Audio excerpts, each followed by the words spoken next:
Hello बच्चों, तो आज की क्लास में हम आपको लेकर के आए हैं विज्ञान से। तो विज्ञान से हम आपको तीन प्रश्न बता चुके हैं। इससे पिछले वाले क्लास में आप जाइएगा तो देखिएगा कि विज्ञान का 3 प्रश्न हम आपको बता चुके थे। अब चौथा प्रश्न लेकर के आए हैं। चौथा प्रश्न क्या है? चौथा प्रश्न है कि संतुलित रासायनिक समीकरण क्या है। संतुलित रासायनिक समीकरण क्या होता है और रासायनिक समीकरण को संतुलित करना क्यों आवश्यक है। ये प्रश्न आपको अकेले ही पूछ सकता है कि रासायनिक समीकरण को संतुलित करना क्यों आवश्यक है।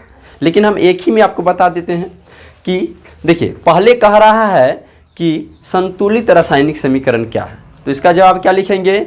वैसा रासायनिक समीकरण जिसमें उपस्थित तत्वों की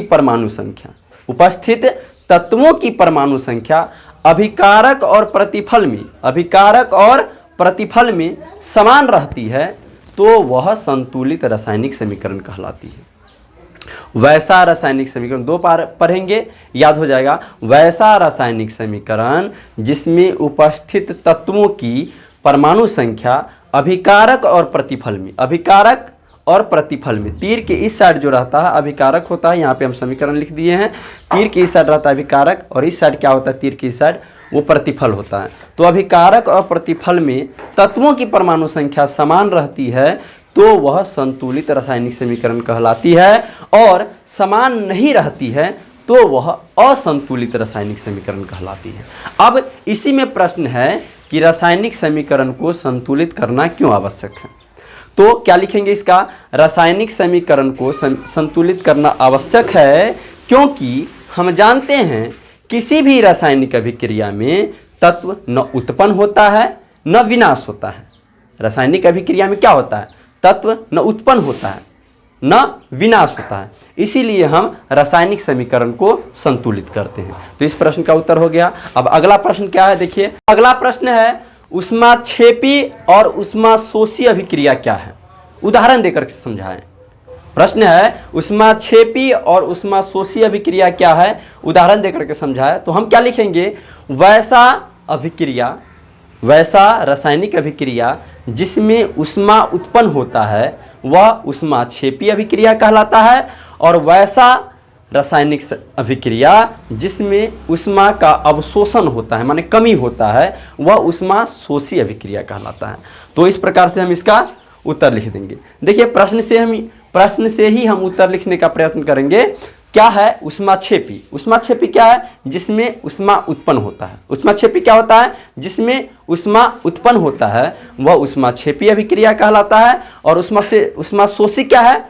वैसा रासायनिक अभिक्रिया जिसमें ऊष्मा का अवशोषण होता है, ऊष्माशोषी अभिक्रिया कहलाता है। इसका उदाहरण देखिए, इस प्रकार से हम लिख दिए हैं उदाहरण में। यह अभिक्रिया है, इसमें क्या है कि ऊष्माक्षेपी अभिक्रिया जिसमें ऊष्मा क्या होता है? उत्पन्न होता है, ऊष्माक्षेपी कहलाता है, और जिसमें ऊष्मा अवशोषण होता है वह ऊष्माशोषी अभिक्रिया कहलाता है। तो इस प्रकार से इसका उत्तर हो गया। हम आराम से लिख देंगे, 2 बार पढ़ेंगे, याद हो जाएगा। जिस अभिक्रिया में ऊष्मा उत्पन्न होता है ऊष्माक्षेपी, जिस अभिक्रिया में ऊष्मा अवशोषण होता है ऊष्माशोषी। बस आसान सा भाषा में लिख देना है, आराम से हो जाएगा।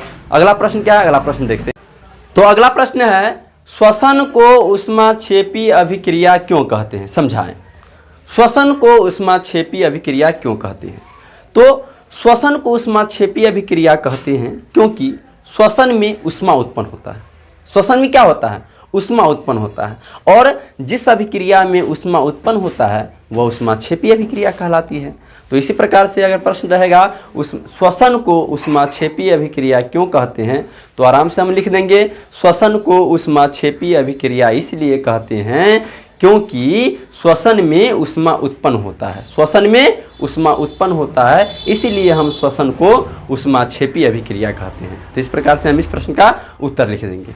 अब अगला क्लास में हम अगला प्रश्न लेकर के आएंगे। इसको आप बार बार देखिए, और एक